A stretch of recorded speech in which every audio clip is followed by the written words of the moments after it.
जब किसी बच्चे को बुखार आने लगता है या फिर कहीं पर चोट लग जाती है जिसकी वजह से पेन होता है, दर्द होता है, इन्फ्लामेशन यानी कि सूजन आ जाती है, कई बार बच्चे गिर जाते हैं तो मोच आ जाती है या फिर पैरासीटामोल देने के बाद भी बच्चे का फीवर कम नहीं होता है, तो इस कंडीशन में non steroidal anti inflammatory drugs देने की जरूरत होती है जिनको एनएसएआईडीज बोलते हैं, जैसे कि ibuprofen, nimesulide, aceclofenac, mefenamic acid.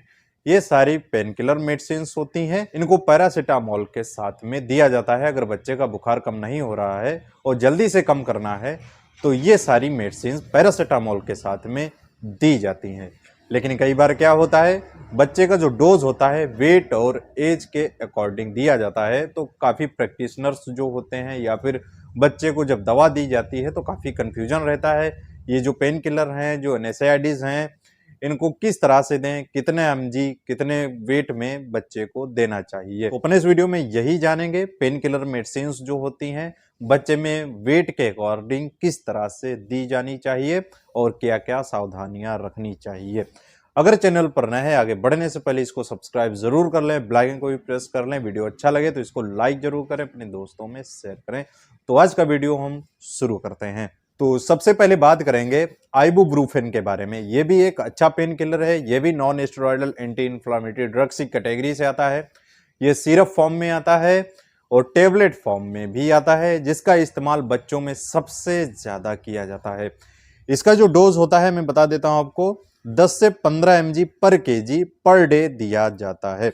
अगर किसी बच्चे का वेट मान लीजिए 10 किलो का है, अगर इसको इसके अकॉर्डिंग देंगे तो 150 mg पर डे देना है, उसको डिवाइडेड डोज में देना है। 150 mg तक दिन में 3 बार तक बच्चे को दे सकते हैं।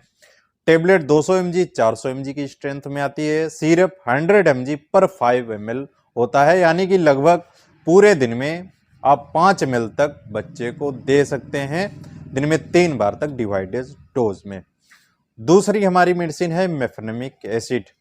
इसका जो डोज होता है 15 से 20 mg पर केजी पर डे होता है, यानी कि अगर किसी बच्चे का वेट 10 किलो है तब इसको 150 से लेकर 200 mg per day divided dose में बच्चे को देते हैं।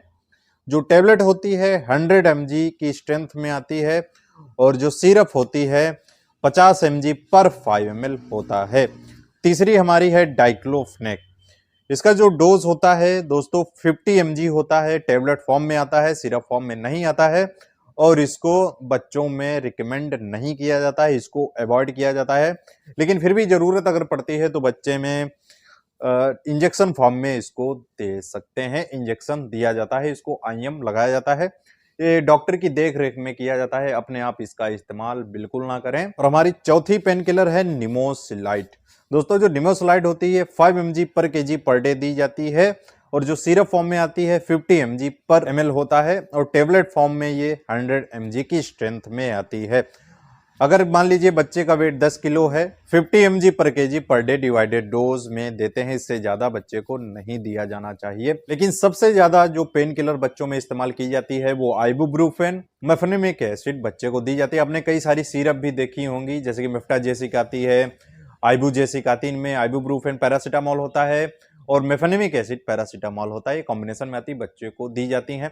अगर आपको डोज डिसाइड करना है तो इसी तरह से आप कैलकुलेट कर सकते हैं, तो आप ये नोट कर सकते हैं, याद कर सकते हैं और इसी तरह से बच्चों का डोज डिसाइड करना होता है।